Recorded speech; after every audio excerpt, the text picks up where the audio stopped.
Welcome to a football show and SEC football live here on a Wednesday, live from Indianapolis and from the kitchen in Indianapolis. That is Nick Suss of the Tennessean. I am Braden Gall, of course. You can join us normally on Thursdays. We're going to be on Fridays this week after we get to talk to Travis Hunter, as well as Shador and Cam Ward and all the other players. We got to talk to a lot of defensive players that are a lot of SEC players. And there's some news in the Titans world. And so lots of stuff to do today. Brought to you by Sinkers Beverages, Shotgun Willie's Barbecue, and, of course, ML Rose as well, which is, of course, our sponsor on SEC Football Live. So Stephen Godfrey, not here for that show. You and I are going to hang out. If you want to catch what Paul and I had to say earlier, I know the audio quality wasn't great on that, but you can go check out the video. You're going to see a lot of Brian Callahan. We're going to play some Mike Borgonzi for you today. We're going to play some Abdul Carter for you today. We're going to play Mykel Williams for you today. We're going to play James Pearce for you today. We're going to play Shemar Stewart today. We talked to a lot of SEC defensive linemen and front edge players, which, of course, the Titans are very interested in. The NFLPA survey came out, and we've got some news around Harold Landry as well. So lots of stuff to do today. Nick, how are you, sir? Good to see you. Handshake, whatever we did. Hello. I'm back. I'm here. I'm always here. I'm everywhere. And if you guys let me know about the mic there, if you guys can hear Nick, make sure everything's good. We do appreciate you guys for hanging out. All right, so let's get started here with first and foremost the news from Harold Landry. The Titans, basically, this was a Schefter bomb, I believe, a Shefty bomb, or is it? Can confirm, but yeah, Schefter initially reported. Okay, basically, common sense here was that Harold Landry, who's due a lot of money this year, who is clearly aging, maybe out of the position for the Titans in particular. The contract is very large. It was rumored and largely believed that this was going to be a cut scenario. He has been given permission to go search for a trade partner, which, of course, the Titans were interested in edge rushers before this news. Now they would be very much interested in an edge rusher if he does get traded.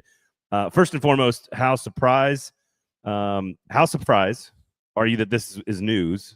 And what do you expect from the situation in terms of resolution?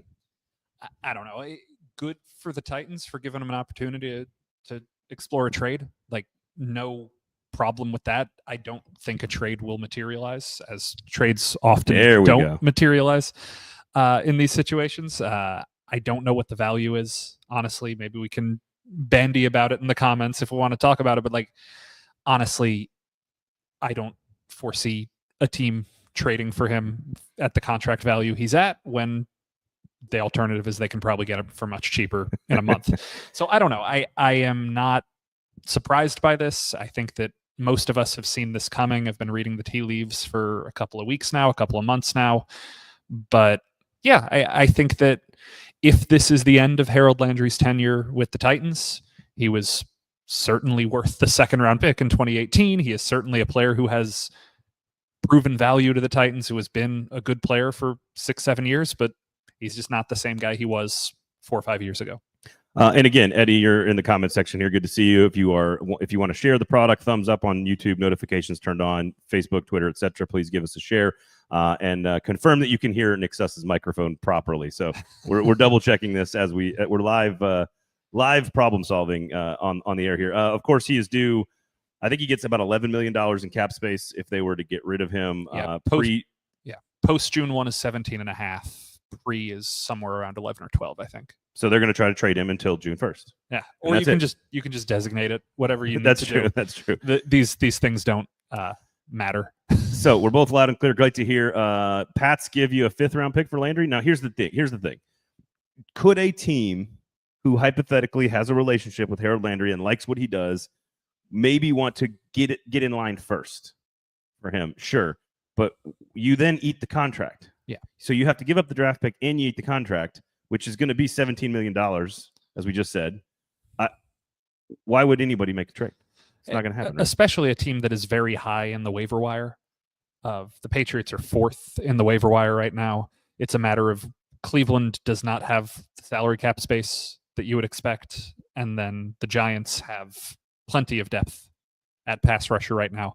So the Patriots specifically, I don't necessarily think would have too many impediments when the 3 teams ahead of them are the team cutting the guy, a team with no money, and a team that is set at that position. But obviously, if you want to show loyalty, if you want to show a guy that you value him, you could go out and trade for him. I think a 5th would probably still be a little bit rich. You're probably looking at a 6th or a 7th for him, as tends to be the value for an aging player. I still think Harold, I wouldn't be shocked if he goes out and gets 6, 7, 8 sacks as a situational rotational player. He can still do that. But like, if you guys look at the stats and just like, this isn't deep analytics. This is just like forensic analytics. Last year, of all the players in the NFL with 8 or more sacks, Harold had, I believe, 9 fewer pressures than anyone else on the list. Like by far the fewest total pressures of the guys who had that number of sacks. That is not a bad thing. Like if you're getting the sacks, you're getting the sacks. But when it comes to consistently affecting the game, Harold is not doing it at the same level as the people who put up the sack numbers that he does.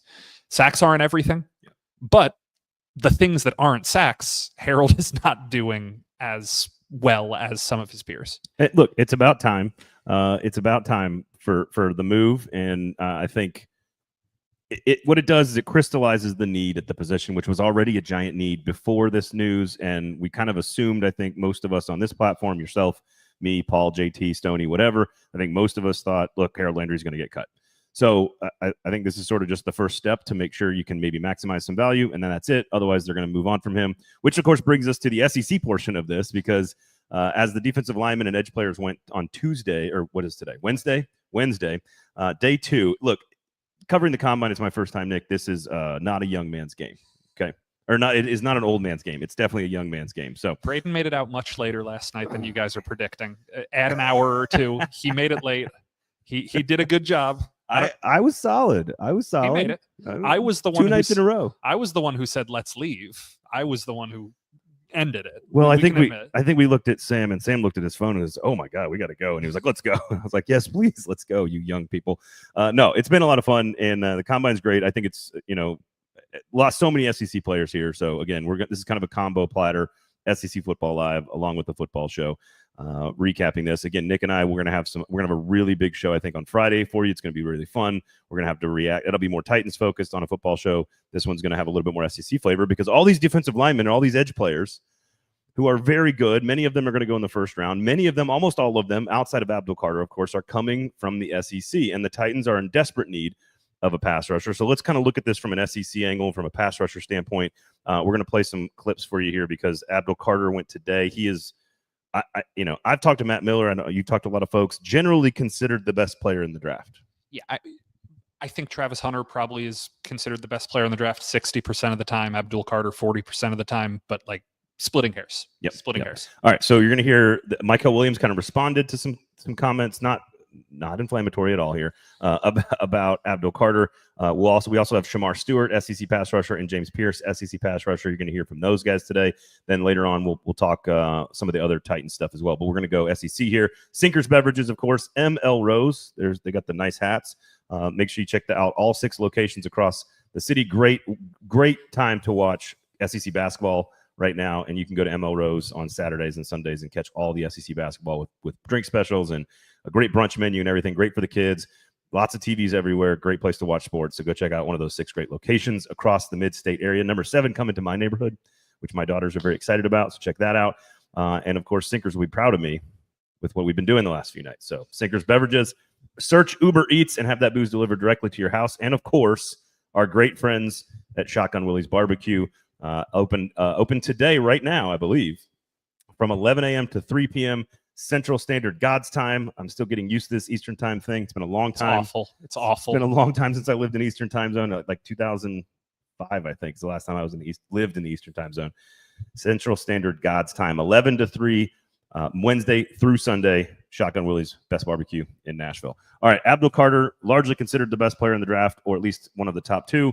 And certainly a position of need for the Tennessee Titans. Here was what he had to say about a couple of different things, being the top player, about his leadership and changing positions. Here was Penn State pass rusher Abdul Carter. I feel like it's very realistic, and I feel like I'm the best player in the country, and the best player should be selected number 1. I feel like I can bring a lot in terms of leadership. That's something I had to step up into this year at Penn State. One of our captains went down, so I had to be a lot more vocal, a lot more, just bringing the team behind me and just being the example that people can watch. So just setting the pace. Yeah, it was a decision that I made. I went to my coaches, had a talk with them. I just knew that my best ability was getting after the quarterback. I knew I'd be most impactful for the team, and it would be impactful for me. knowing what I do best is getting after the quarterback. All right. Abdul Carter, number one player in the country, potentially, certainly the best position of need with talent, where the Titans are picking at number one. Anything change in your opinion talking to Abdul Carter today? For those that don't know, SEC or Titans fans, he did, in fact, go to his coaching staff before the season and say, the team needs me at pass rusher. It helps that they get paid a lot more money and that he's very good at it. But he did make that position change kind of on his own with the support of the coaching staff. Yeah. I was impressed by hearing him talk. I came away impressed.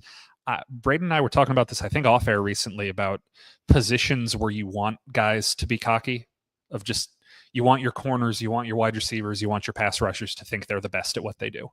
And he very clearly thinks he's the best at what he does. I like that. I don't know if it's right. I don't know if it's wrong. I'm not going to pretend I've grinded all this tape and understand the nuances of his speed to power transitions and all these things. I'm not going to be the guy who talks to you about that. I'm going to talk to you about, dude said the right things, and I've watched him play college football enough to know he's good. He's very good. He, like, the shoulder injury that he played through that entire Notre Dame game through, and he still had, I think, 8 pressures, a sack, 4 tackles. Like, that dude was not healthy. And it was the college football playoff against a team with probably 4 NFL dudes on their offensive line. And he was still the best player on the field. Speaking of not healthy, thanks for the setup there, Nick. Mykel Williams, one of the things he said, Georgia defensive end / pass rusher as well. Also a guy who's a premier guy at a premier position, top 10 type of player, potentially. Certainly one the Titans care about, and certainly one that's been he was very good in the SEC, but I don't think he was as good as maybe he thought, partly because he said today he was at 60% health the entire year, max. Never better than 60%. And he said he did not practice until the Texas game. And if I'm reading between the lines, I think he means the SEC championship. Just dude was not healthy. But let's hear him talk before we talk about him a little more. It's very short. Here was his kind of response to, like, being number one in Abdul Carter and his kind of response to that. Yeah, I'm familiar with Abdul. Yeah, he's a great player. He's a hell of a rusher, hell of a player. Now, he's more of an OLB backer, and I'm more of a DN. The Packers like draft. Short and sweet and to the point. We are both great, but we're a little bit different, which I think is if I'm an agent, I would like him to try to differentiate himself a little bit from Abdul Carter. And he's not necessarily wrong. He's a bit taller. He's a bit longer. He's a bit more of a true defensive end that can play a little bit slightly different position than Abdul Carter could, drop off the ball if he needed to in particular situations. Yeah, you would never confuse Mykel Williams for a guy who had to switch to pass rusher before his junior season. Like, that dude that's the size he should be. I think he said 268 is somewhere around where he likes to play, 265, 268. He's a bigger guy. He's not, like, I feel like after watching the Titans these last couple of years, the Nico Autry type of, like, can he play outside, inside, linebacker, defensive end, all of it. I don't know if he's necessarily that guy. I don't know if he's going to play 285 like some of them can. Yeah. But he is more of your prototypical put a hand in the dirt and beat the heck out of a tackle kind of guy. And if you guys watched that SEC championship game that Braden and I just alluded to, you see the talent of, he must have practiced that week or something. You see the talent of, this is a guy who maybe he's not in Abdul Carter's tier, but I don't think he's in the same tier as the next guys we're going to be talking about either. I think this is a class of his own, maybe closer to top. If you say, is he picked closer to 5 or 10 right now? I think it's still probably 10, but I wouldn't be shocked if it ends up closer to 5. I have always believed that Mykel Williams needs to be the target for the Titans. And we're going to talk Georgia and SEC in a second, but I have long felt that Mykel Williams, if you trade to 6 or 7 with the Jets and the Raiders, and those are the spots you end up at, your number one target should be Mykel Williams. Does that sound right? Does that sound like the right calculus? If you're the Titan, you move down to 3, probably too early for him. You might still get Carter. You move down to 6 or 7, and you're looking at sort of the best of the next group. I think Mykel Williams has always been kind of the top of that list. Yeah, if you're asking me between Will Johnson, Mykel Williams, Mason Graham, and Tet McMillan, I think Mykel Williams is the cream of that crop. Now, is the question, why not trade back again? That's probably a very good question, but that's not the question. That's not what he asked. That's not what he asked. 3 is ideal, says Brinkerhead Snake. We're going to get to that. We're going to talk about that. We're going to talk about that in a second. I think I think if they trade down to 6, get a bunch of extra picks or 7, and end up with Mykel Williams as their top pick on the board, I think that's a successful top 10 strategy. Totally. If you get an extra first round pick and Mykel Williams, that's really good. Yeah, that's the way you have to look at this. Do you want Abdul Carter and that's what you get, or do you want Mykel Williams and a first and a second? To me, that's worth the difference in the 2 players. Yeah, even if it's a first and a third. Like, I agree. I totally agree.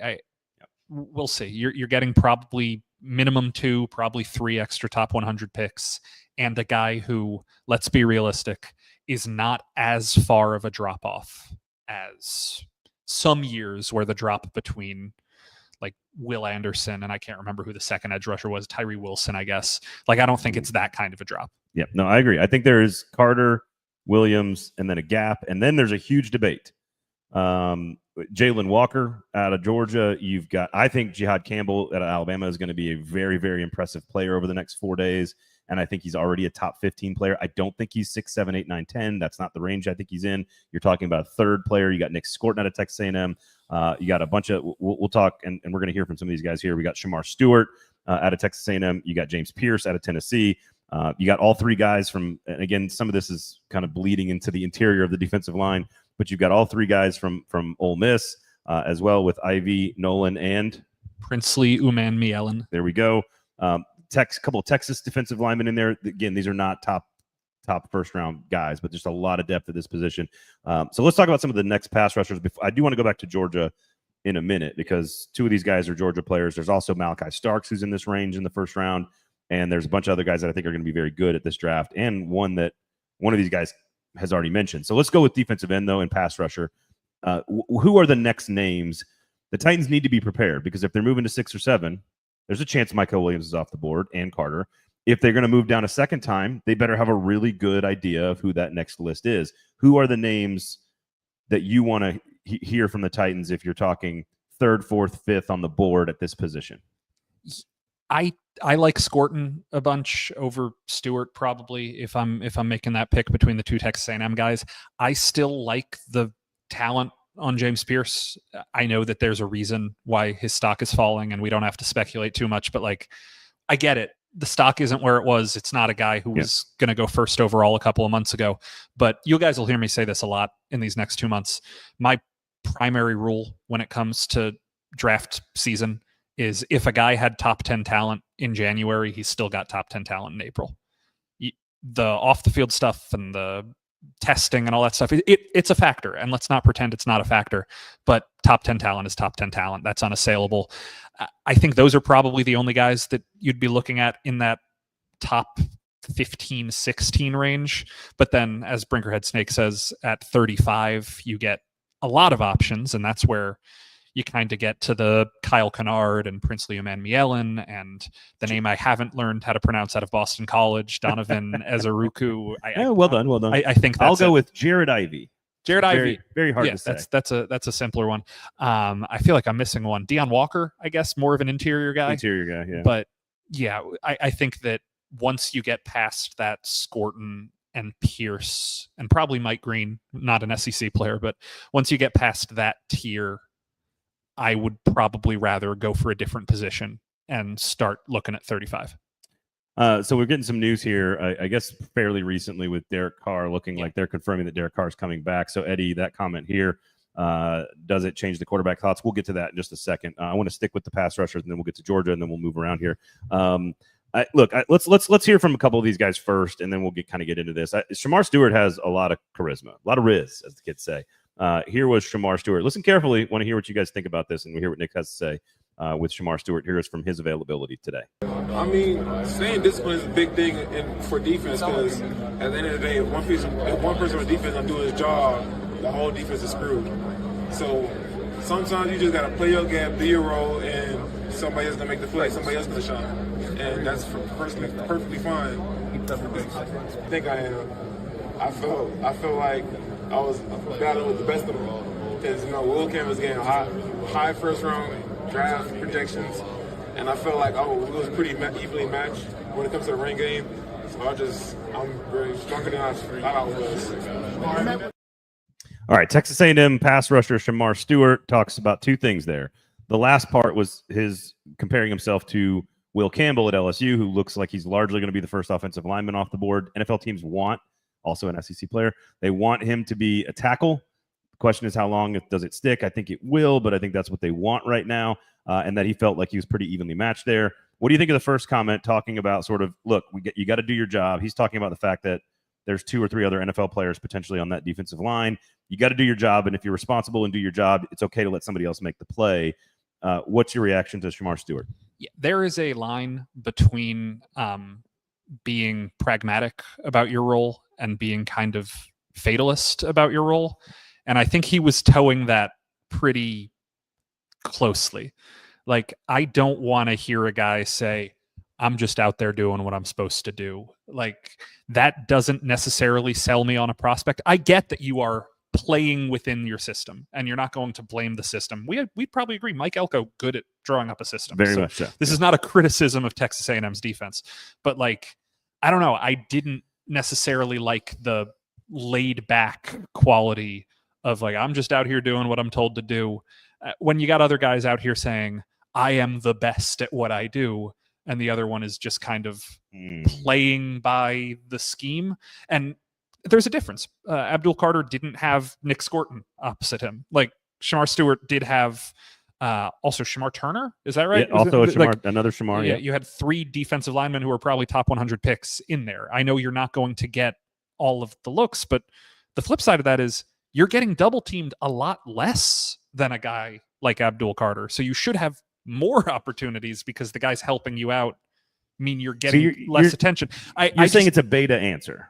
I feel like it was not the best way to say I had great teammates next to me, because it seems to take a little bit of agency away from you, the playmaker. I'm reading too much into it, but that's what the combine's for. That's what these interviews are for. Yeah. That's true. It's reading into things. There's no question about that. Breakerhead says Shemar at 35 would be great. Not going to happen. No, I think he's off the board in the teens. I think he's. This is what I think is interesting about this draft, which is why I don't mind moving back twice if you're a Titans fan.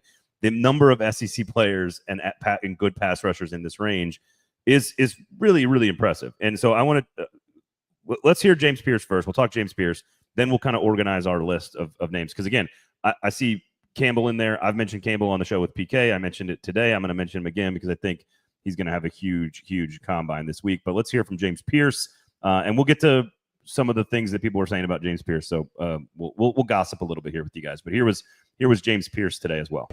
Just being great every day, showing up and doing it day in, day out. On the football field, I don't like when people try to play me as anything less than I am a great player. How would you describe your play and what you bring to a defense? Fast, athletic, IQ strong, IQ high, knowing where the ball going to end up, bringing a lot, making plays on the field. Just be me. Let them know I'm being genuine, and let them everything know that I'm doing is me.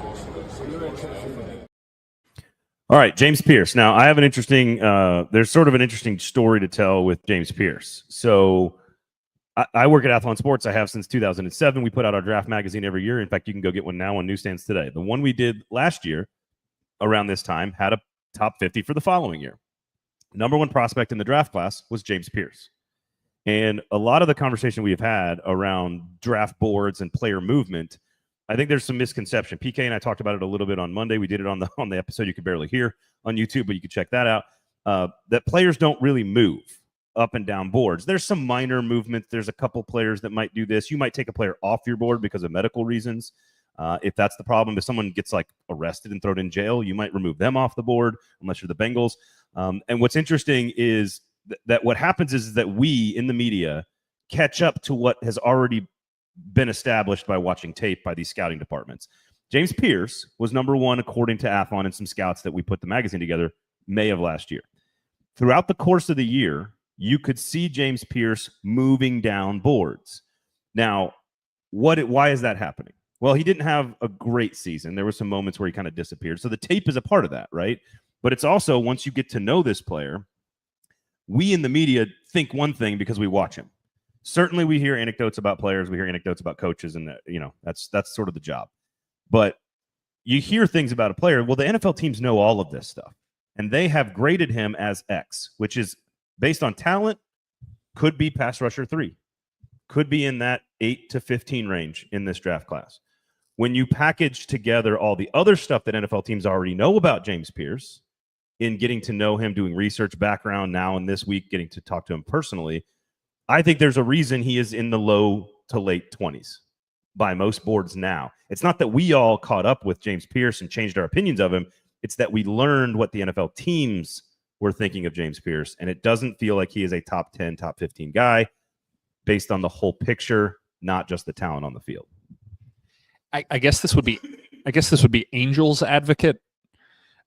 He had a better year than the overlying stats would indicate. He was in the backfield a lot. He was making a lot of plays. He didn't have the same level of talent on the defensive line with him that he did that previous year, so he was getting more attention and the hype caught up with him and all that stuff. I don't think he had as bad of a year as people could make it out to be, which means it's probably the other thing. So Yep. Let's. And I saw somebody in here say anger problems. Pearce dropping to 32 and the Eagles going to have zero issue with his anger problems. I have not heard about the anger problems in college. So nor have I. Yeah. I think the question, if I have to put this delicately, allegedly, is the commitment to the game. How much do you love football? I think is the question I think people are asking. And that's a tricky one to Titans fans know all about Jake Locker. Jake Locker, great kid, great athlete, talented player, didn't love the ball. And it's why he retired early and quit the game. And so I think there's fair questions. And again, these are things that the media might have heard throughout the year, or you catch something you can't confirm, and all of a sudden you start talking to NFL people and they're like, yeah, we've got him as the 9th pass rusher for a reason. And you're going, okay, all right, this makes sense now.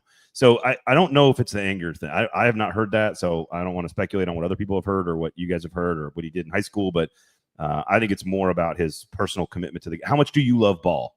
And if you're going to take someone in the top 10, you got to love ball. Unequivocally, you got to love ball. And that's what they're here to do this week, is get to know all these guys.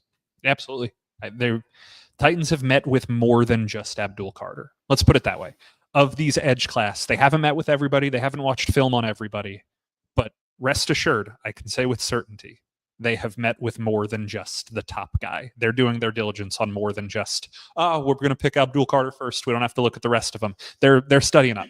Well, and which, again, if they did not study up on more than just one, on what they could get if they traded down to 3 or 6 or 7 or 12 or 18, they're not doing their jobs. Their job is to be prepared for all of this stuff. So I think let's how about we do this? Sure. We both agree Carter's 1, correct? Correct. We both agree Mykel Williams is 2. Correct. All right. I want to know 3, 4, 5, 6. You go where you want to stop. That the Titans should be considering. Let's say they stay within the top 15. Let's say hypothetically, who are the names in order that you want? If you're staying in the top 15, Scourton. Scourton's next for you. Okay. I don't, among SEC guys, that might be end of no. You can do any because I can tell you I don't know anything about Mike Green other than people seem to love him right now. Like, I didn't watch Marshall football. Yeah. I'm not going to pretend I have a lot of extreme expertise on that. But if we're talking just value in this draft class, I don't think more than 3 or 4 edge guys should go in the first half of the first round. So you like Nic Scourton and Mike Green in the top 15? Hypothetically, I'm believing people who I trust about Mike Green.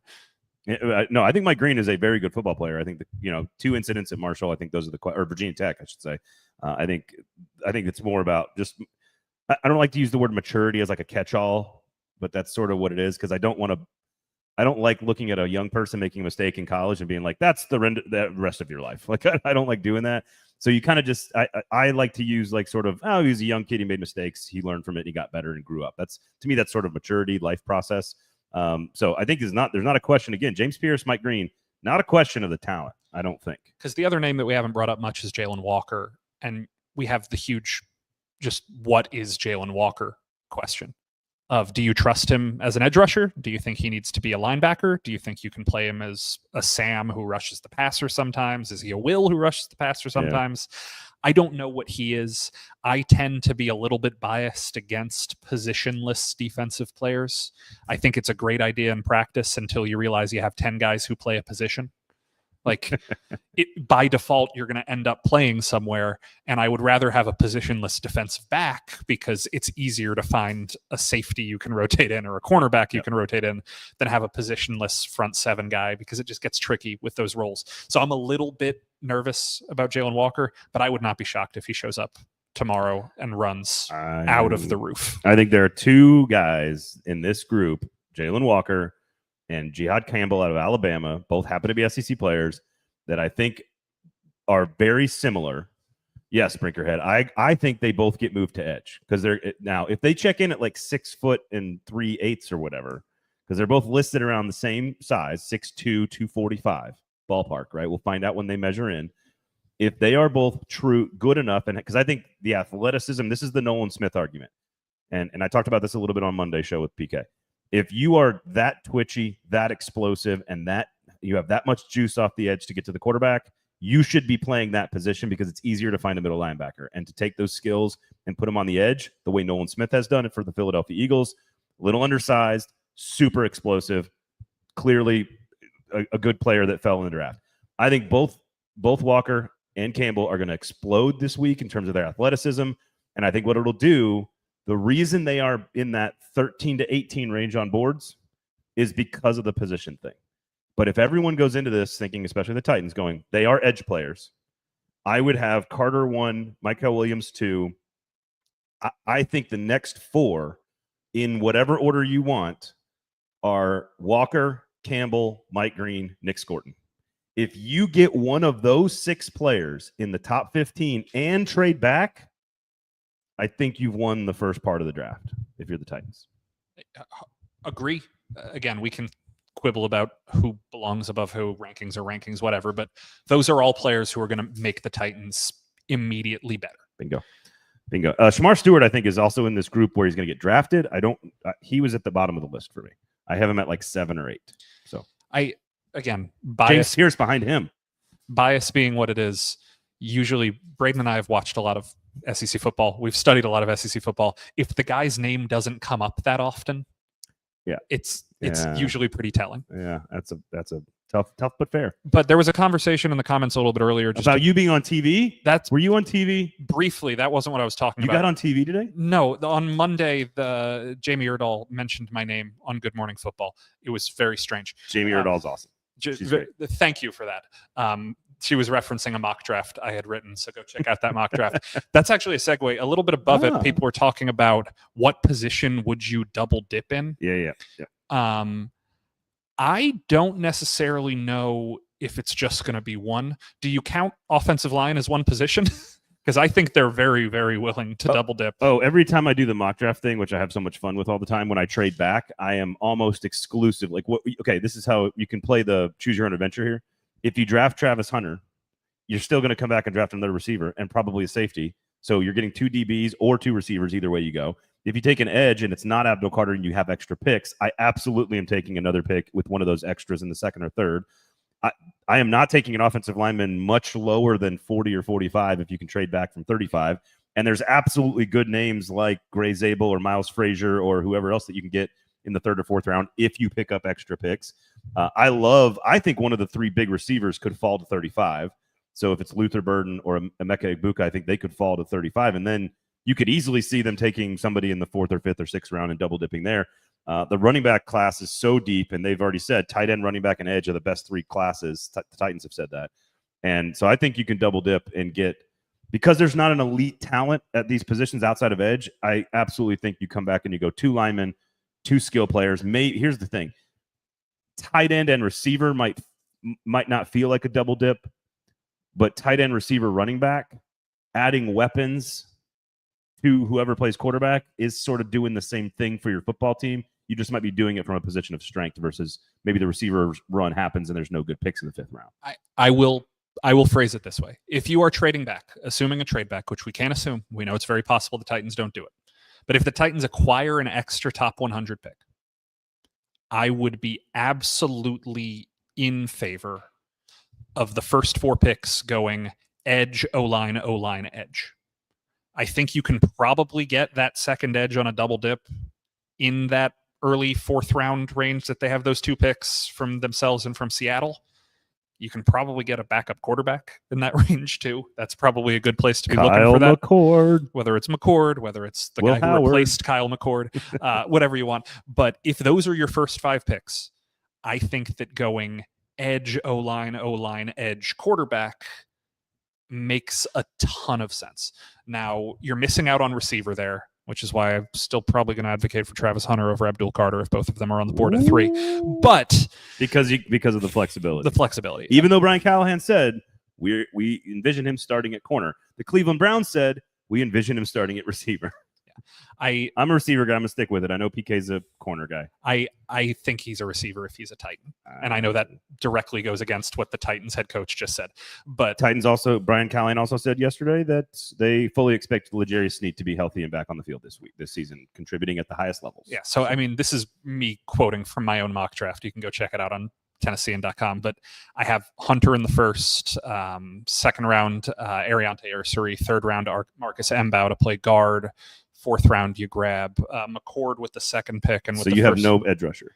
The first edge rusher I take is in the fourth round, Kamon Rucker out of UNC. Okay. And then I pick 2 more defensive linemen after McCord. Okay. So you get a defensive tackle from I think I picked Jalot, maybe Ashton Jalot out of Louisville, that sort of thing. Of like, I think you can get quality defensive line rebuild in the 4th, 5th, 6th rounds because of the depth of this class. Whereas, I think you need those offensive linemen, go get them immediately. I think the draft really opens up for them to go edge, O-line, receiver. Totally fair. I think you could take. I think you get your elite pass rusher first, whether that's Abdul at 1, Abdul at 3, Mykel at 6 or 7, or you come back and you take Scourton, Green, Walker, Campbell at 12. With all the extra picks you've stockpiled, you can go O-line, you can go receiver, you can go tight end, you can go running back, you can go extra pass rusher, you can throw a safety in there too. Don't overlook the fact that they could take a safety with the 2nd, 3rd, 4th round pick if they get extra picks in there as well.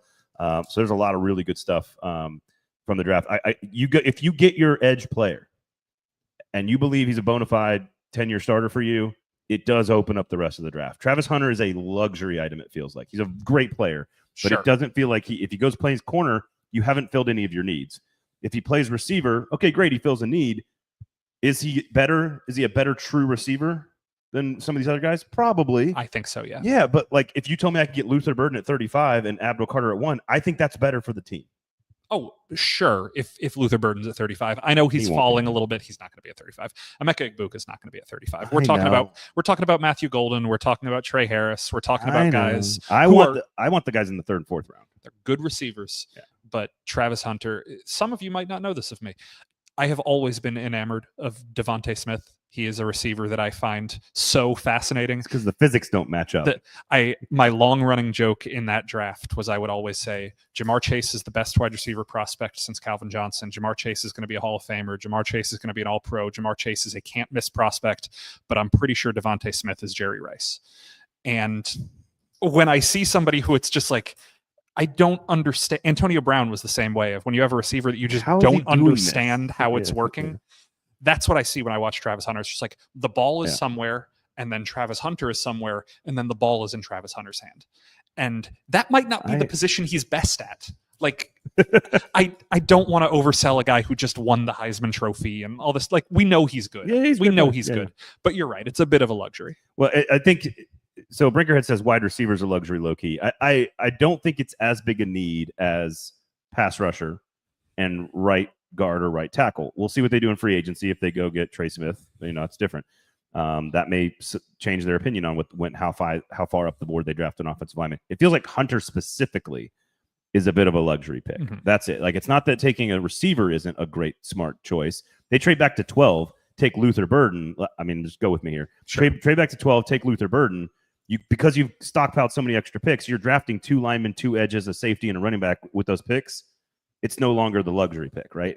But you can't get Travis Hunter at 12 with all the extra picks. That's the issue. Obviously. And there are 5 positions on the field that fundamentally matter, and wide receiver is one of them. It is not a luxury. Yeah. I would argue it's the 3rd or 4th most important position on the field, depending on whether you think left tackle is bigger or wide receiver is bigger. I could probably make an argument for wide receiver at this point in the modern NFL, but both of them Yep. Pretty much equal. Yep. All right, let's talk Georgia real fast here. Sinkers Beverages, ML Rose, Shotgun Millie's Barbecue, 3 great local and amazing sponsors. Go to thetennessean.com and pay for good mock drafts that Jamie Erdahl talks about on national TV. You can check that out where Nick Suss is, of course, each and every day, writing and working. Go check out his stuff. I want to talk Georgia players because I do think this is going to be fascinating. And one of these defensive linemen had something to say about a Georgia player. Georgia players, Alabama players, this is the way the Eagles were built. And we are in that era where Kirby Smart has recruited and developed so much talent that all these guys are cycling into the NFL. They are just going to be good. And some better than others. So I'm not going to just shill for Georgia here. But I think Malachi Starks, for example, also a luxury pick. But if you move down to 18 and he is still sitting there and you've gotten 6 other picks out of the deal and you lose out on one of these elite guys that you love, Malachi Starks makes your team better for the next 8 years. And is an elite athletic safety that could play right away next to Amani Hooker and would be a great player. I love Malachi Starks. We've just talked about Mykel Williams and Walker. Love those 2 guys. How good is this collection of Georgia players? Very. I mean, if we're focusing on Malachi Starks, I have a friend who's very versed in Georgia, who when Malachi Starks was a freshman, told me Georgia has Ed Reed. Like, I'm not putting that much hype on him. He's not Ed Reed, but like that is the place you're starting when it's like, oh gosh, this guy's just really good. Ed Reed's the best football player. He started as a true freshman, right? Yeah, on a championship team. Yeah, he's again, I'm not comparing him to the literal best football player I've ever seen, but that's the place that people are starting from with Malachi Starks. He is a really good player. He maybe didn't have the growth trajectory in college you'd want from him. He's pretty much been the guy he was as a freshman, but that's a really good football player. Yeah. So you got him. I think the offensive linemen probably aren't getting as much hype as they should because Georgia seems to be putting out 1 or 2 every single year. What Braden was alluding to earlier, I heard Vernon Broughton from Texas just rave about Tate Ratledge earlier today of just how hard it is to go against him, how strong of a player he is on in the interior. This is a guy who was on 2 championship teams. I don't think he got to play in one of those championship seasons, but like he's been around this Georgia machine for a long time. If you are looking for an option in the 3rd or 4th round to be that guard, you can pencil him in really strongly as a guard for the Titans or for anyone. I think he's going to be a guy who starts pretty immediately. I think the thing that really interests me about this phase of the Kirby Smart era is like, if you look back to the first 5 to 10 drafts of the Saban dynasty, other than Julio Jones, they weren't churning out like top tier superstars. How many years? The first 5-ish years. Like they were churning out a lot of 1st round picks, but those guys weren't developing into the creme de la creme of the NFL. They hadn't hit the, because Julio Jones was one of his first recruits. Yeah, Julio Jones was the 3rd 08, draft. right? Yeah. 08, 09. So he was drafted in 11. So 7, his first year Saban was 7. So 7, 8, 9 would be a bunch of players that somebody else recruited. Yeah. And so that 2010 draft would be the first one that started churning guys out. This is the way I think about this is the defensive lines. Sure. I think of Jonathan Allen. I think 2016, 17. Deron that was Payne. 10 years in. Yeah. I think of all those guys. Like, Marcel Darius. Yeah, Marcel Darius was 11, and he didn't turn out to be the best NFL player. He was a really good player, a utile player. But so I think Georgia's kind of in that phase right now of who are we saying from these Kirby Smart teams that are the best of the best in the league right now? Yeah. We're not seeing top tier, holy cow, that's the best dude on the planet players quite yet. I think Jalon Carter probably ends up being that guy sooner rather than later. You have some other guys who have been very, very good. Kamari Lassiter was awesome as a rookie. I was not surprised by that. Tyson Campbell. Like these are very good players that are on par with some of the corners that they were putting out, some of the linebackers they were putting out. The Drake Kirkpatricks of the world. Yeah, but it wasn't really until the second stage of the Saban dynasty that you were drafting Alabama players of like, oh, this guy's going to be... He's going to be automatic best player in the league. Honestly, you know what they were? The middle linebackers is where they were great early. Yeah, it was Dante Hightower. It was Reggie D'Amico Ragland. Ryans. It was all those guys that were really, really good. And then they kind of started falling off. Same with the running backs as well, although Josh Jacobs has turned into a monster. So here's the thing. You look at this Georgia class and the Georgia players, and I think Starks and Williams and Walker are 3 guys that are just bona fide starters. Ratledge, I think, is a great player. I think he's going to be a good value, probably 3rd round pick, maybe later, maybe earlier. He's a guy that I guaranteed in Mobile would be a Tennessee Titan. The problem is if they go spend big on a guard that hypothetically the general manager has played with and drafted, and they played at Tennessee, another SEC school, Trey Smith, which has been linked to the Titans forever. If they don't re-sign him and he comes, then Ratledge is the luxury pick at that point. And you're not going to go third round on him, but very good player. The one I want to note here, because Trevor Etienne, I think, is going to have a useful career in the NFL. I don't think he's a great running back in a very good running back class, but I think he gets drafted and is a player in the NFL. The Ainias Smith story is going to be fascinating to watch over the next 5 days. Ainias Smith is, and he made a really great catch in Mobile, like right in front of me, and I was like, oh, look at that. He caught the ball. And it was a very difficult catch. And so if he continues to do that, then I think his speed, which will be on full display this week, then I think that'll be different. Otherwise, he's Xavier Worthy who can't catch. And that is my concern with Ainias Smith. The guy, Georgia led the country famously in drop passes last year and was a big part of the problems when Georgia got into close games. They could not depend on someone to catch the ball down the field. Smith is going to wow people. He's going to be elite speed here. I am fascinated to see how much NFL scouts have looked at the tape and said, don't think he's a great receiver. Because I don't think he's a great receiver. So there's one Georgia player I'm not just automatically selling to you guys. Let the record show that I didn't forget Brock Bowers. I totally forgot Brock Bowers. You did forget Brock Bowers is a superstar. I will pander to Braden's generation here. What's the name of the kid in Mighty Ducks 2 who's the speed skater who doesn't know how to stop? You remember that? I have no idea, but I know who you're talking about. That's the vibe off of Ainias Smith right now. Of fastest guy on the field, but eventually you're going to run into the boards. Who's that for your generation? I'm just saying that movie came out when I was very, very young, but you would have been the right age to enjoy it as a teen or youth. A youth. That being said, my 6 and 8 year olds do love both Mighty Ducks 1 and 2. I loved all 3 of them as a kid. 3 was a little hokey. It was a a hokey. Who cares? So what happens when you get to the third one? You run out. Thanks for tuning into Mighty Ducks Talk here in a kitchen. Mighty Ducks Talk in a kitchen. Nic Scourton, Tennessee, and by the way, Sinkers Beverages, ML Rose, of course, 6 great locations around Tennessee, Middle Tennessee. So please go support good local businesses, and of course, Shotgun Willie's Barbecue as well. So anything else from defensive ends from SEC standpoint? I am excited and interested to see. We'll have more of this on Friday. Jackson Dart. See what happens with Jackson Dart. Going to be very interesting there. Jalen Milroe. See what happens with him. Going to be very interesting there as well. And I think there's a lot of other players. The Texas team in general is also going to be very interesting because you mentioned Collins and Brogdon, the 2 defensive linemen. Matthew Golden and Isaiah Bond are fascinating from a what do we know in the media standpoint, because what I am hearing and what I have heard is that Golden has been the better prospect as viewed by the NFL community the entire time, and that the boards are catching up to that, and that Isaiah Bond is just kind of a guy, and that Golden is the one that didn't get utilized or maximized with Quinn Ewers in the Sarkisian system that loves to throw the ball short, right, to all those guys. And if we're talking Texas, we were talking this before air, Andrew Makuba is going to be a really good pro for a very long time. Jahdae Barron has a good chance to be a really good pro for a very long time. I think he's going to be a safety, though. He's a little small. I think he's going to be a safety. Little on the great tackler, narrow side, but he's good at what he does. Undersized, great tackler. To me, that sounds like a really athletic safety. I like Jahdae Barron.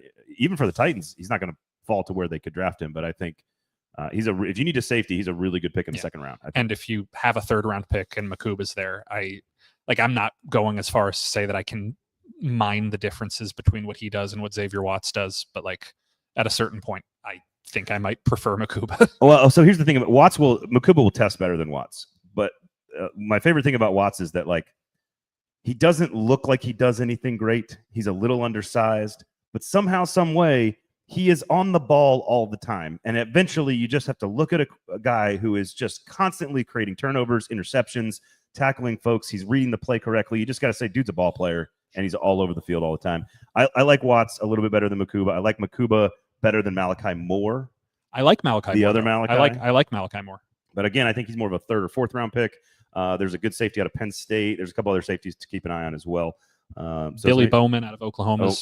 He had a really good talk about undersized, very undersized, but had a really good Senior Bowl week of practice as well. All right, so I think there's, Texas is Quinn Ewers is in the draft. We haven't even talked about Quinn Ewers. Quinn Ewers is in the draft. He'll be talking, I think, a little bit later on this week as well. He'll be very interesting to track. So look, there's some interesting stuff going on with the Texas team.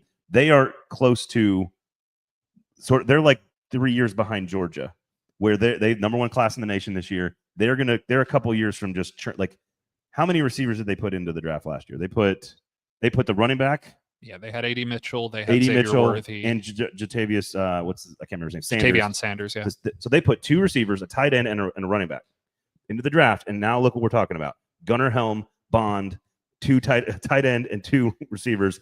They are going to be churning out weapons at Texas, and you're going to start to see a lot of those pieces. And the offensive line for Texas is fascinating because they've got a couple of guys who are banged up. We don't know how healthy Kelvin Banks is. Cameron Williams as well is also a potential first-round pick if he's fully healthy. So medical is going to be big for some of these Texas guys as well. All positions that Titans could be interested in. Yeah, if you had to use like one body part to describe Texas relative to what they used to be, which you're going with knee? Oh, well, what they used to be. Would you say Texas is back? Stop. I hate that joke. It's a bad joke. Make I me love want it. to cuss. Make me want to slap my mom. I'm so happy I told that joke. I do like it. Thumbs up in the comments if you like that if joke. You got to use a body part to describe what Texas is at. I like that. Only you would come up with that, which I do appreciate. Okay. Quickly here, let's hear from Borgonzi. This was on the video, and if you want to watch all of Brian Callahan, some of the more important stuff from Brian Callahan, I'm going to post that on the YouTube page as well. It was in the Paul YouTube, so go check that out. The audio quality is not great, but I'm going to post that video separately so you can watch it there. I'm going to play the Borgonzi stuff here. Also was on that video, but this was Mike Borgonzi talking about arm strength, because this is what we're going to do on Friday. We're going to be talking Travis Hunter and Shedeur Sanders and Cam Ward a lot on this show on Friday. So here was Mike Borgonzi talking about arm strength, talking about what they're doing in terms of conversation with quarterbacks and sort of the parallel tracks of off the field and on the field. And should the Tennessee Titans pass on a quarterback, how they're evaluating that risk. Yeah, I mean, there's certainly been quarterbacks over the years, and to answer your question about Shedeur, I think he has plenty of arm strength. And some of the anticipatory throws sometimes make up for the lack of arm strength. We've certainly seen quarterbacks over the years that are able to do that because they anticipate better. And a lot of that has to do with field instincts too. You know, if the player has a really good field vision and instincts and have the feel for it to anticipate some of those throws. There's been successful quarterbacks that really haven't had great arm talent that play with it. You know, so when we're doing these interviews, we're really trying to drill down on the tape a little bit, so the coaches are in there as well. So if there's any questions that we might have on the football intelligence piece, the coaches are making cut-ups of that film. So you get a good feel, even though it's 18 minutes, you get a good feel of kind of what their foundation is in terms of knowledge of, you know, either the offense or the defense. But, you know, at the end of the day, we have to make the best decision at this point for the Titans. And if we deem like taking a quarterback is the most important thing right now, then we'll do that. But we have to go through this process here. So this is like one touch point in the process. We've gone through the whole evaluation part. Now we're finally getting to sit down and meet with these guys and talk with them. We'll have pro days, we'll have 30-day visits. So we have to go through the whole process really to make that decision. All right, there you go, Mike Borgonzi. That was on Tuesday. A couple of different comments there. It doesn't seem like everyone's saying all the right things about Shedeur Sanders' arm strength, which, again, I don't think it's the same, but there was conversations about Joe Burrow's arm strength coming out of the draft. Can he throw in Ohio? Whatever. I think those are fair questions, but also I think fair answers. I do find we are trying to get to know Cam Ward and Shedeur Sanders as best we can. And from what I can understand is it's difficult. It's hard to get to know these guys because they're all trained to answer questions, especially Sanders, who's been trained by a media savant in his father. Cam has got a very interesting personality that could be, to your point, a cocky, arrogant personality to some. Also what you might want out of a quarterback. Winning personality, yeah. But does that make him harder to get to know and understand what makes him tick and all this other stuff? It's fascinating, and they've been on this same – we got to get to know him. We got to drill down with 2 parallel tracks. We evaluate the talent via tape. We evaluate the person over here. We got to marry those 2 into a board. It's phase 1 is what he said? Phase 1. Titans already have phase 1 of their board done, and my guess is that board doesn't change a whole lot. It'll be tweaked, minor tweaks. But that was Borgonzi. What was your broad takeaway from Brian Callahan and Mike Borgonzi when they talked on day 1? Yeah, if we're talking specifically about the quarterbacks, the broad take I had is that this team is going to have 2 new quarterbacks come April 26th or whatever it is. I I think they're going to draft a quarterback at some point. I think they're going to sign a quarterback at some point. Whether it's they sign a quarterback to be the backup and draft a starter, or they sign somebody to be the starter and draft a backup, I still don't think they have ironed that out yet. I think there's a lot of variables that have to be addressed, but I feel pretty confident planting a flag right now of when all is said and done, Will Levis will be one of 3 quarterbacks ostensibly competing for the Titans job. And it'll be a similar situation to the way things worked in training camp this year, where there will be an odd man out come the end of training camp and maybe a trade happens then. But I think that they are going to work to build depth at quarterback in a way that some teams take for granted. We talked about this on a previous show, but like that's the model here, is that you're not signing one quarterback to a $55 million contract and crossing your fingers. Like, you are going to breed competition in that room. Yep. Borgonzi said, look, if we go sign somebody in free agency, it doesn't stop us from taking someone in the draft. They got to say that. It's also true.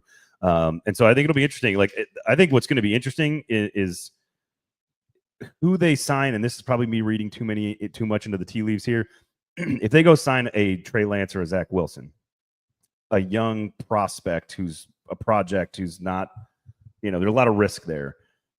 I think that they're telling us they're probably going to draft somebody higher than we think. Maybe not. Maybe I'm reading too much into it. If they go sign a veteran who's a little bit more expensive, you got to think more, who am I going to bring in to compete with Will Levis that's better? Well, it's going to be a later quarterback, Kyle McCord or Will Howard, that's going to come in and compete and see if you can earn your spot onto the roster. It doesn't make sense to me with Will Levis. It's hard to process the sign the guy. Let's say it's Kirk Cousins, 12. Let's say it's $10 million.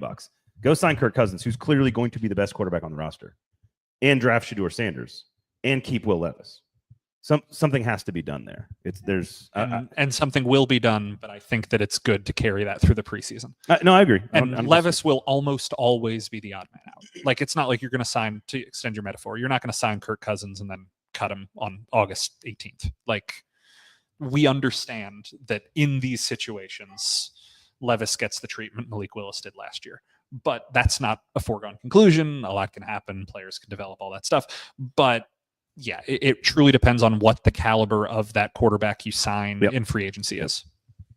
I think the odd man out then is Tyler Shuck in the 6th round. That's what I think is the odd man out at that point. Because I don't think you need more than Kirk Cousins and Will Levis. I don't think you do. I think you draft Kyle McCord in the 4th round because you didn't sign anybody that is that good. Like, that's kind of where I'm like, oh, take the quarterback, But we'll see. Do you want to talk player survey here real fast before we go? Sinkers Beverages, ML Rose, and Chuck and Willie's Barbecue, Tennessean. Rate, review, subscribe on the podcast apps, thumbs up, notifications on Twitter, et cetera, et cetera. Shout out the Tennessee Titans, the NFL's 16th most tolerable existence. Up from 18. Again, nothing bad with being average. Somebody's got to be average, but the Titans dead middle on the NFLPA player survey this year. Shout out, is it Ansley Moore? Shout out, who's the director of sort of like the family relations and committee and what they do with taking care of the family. They scored a D+, I believe, last year on the family. They basically, what is the players? Let's quickly here. The player survey is there's like 1,600 players in the NFL that vote on a bunch of different areas of an organization, from nutrition to diet to strength coach to head coach to travel to family to leisure to weight room to locker room. Yeah, all this stuff. It's every aspect of ownership, every aspect of an organization. You get graded on a letter scale, so A+ down to an F. If you're an Arizona Cardinals fan, don't look at the survey. It's bad. Your organization sucks according to the players. Like 4 or 5 different places you got Fs. The Bengals got a couple of really bad Fs as well. Not many Fs. Titans' worst grade, because last year they were poor in the family area and they were poor in the head coach. Well, those have been changed now with Brian Callahan in charge. The coaches are riding in the back of the bus. The players are in first class, and the family has been elevated from a D+ to an A-. So good work by the hiring of Ansley Moore. Apparently, somebody you don't normally hear about. So shout out. And then the travel and the head coach got boosted up, and they went from 18 to 16 most liked organization by the NFL players. Yeah, some of the small gripes, if you guys are interested, you can check it out on NFLPA's website, but lockers need to be a little bit bigger was a thing that was brought up. Like, that's kind of the extent of the stuff that's being complained about. Callahan got high marks. I think it was 98% of players surveyed gave Callahan high marks. Which one did not give him high marks? Yeah, sound off in the comments. Who do you think dislikes Brian Callahan? I don't know. No, it was phrased as like who thinks that Brian Callahan respects the players' times. Wide amicably. receiver 7 who never got played and got cut thinks Brian Callahan's a jerk. I mean, Amy Adams Strunk. 888-5735.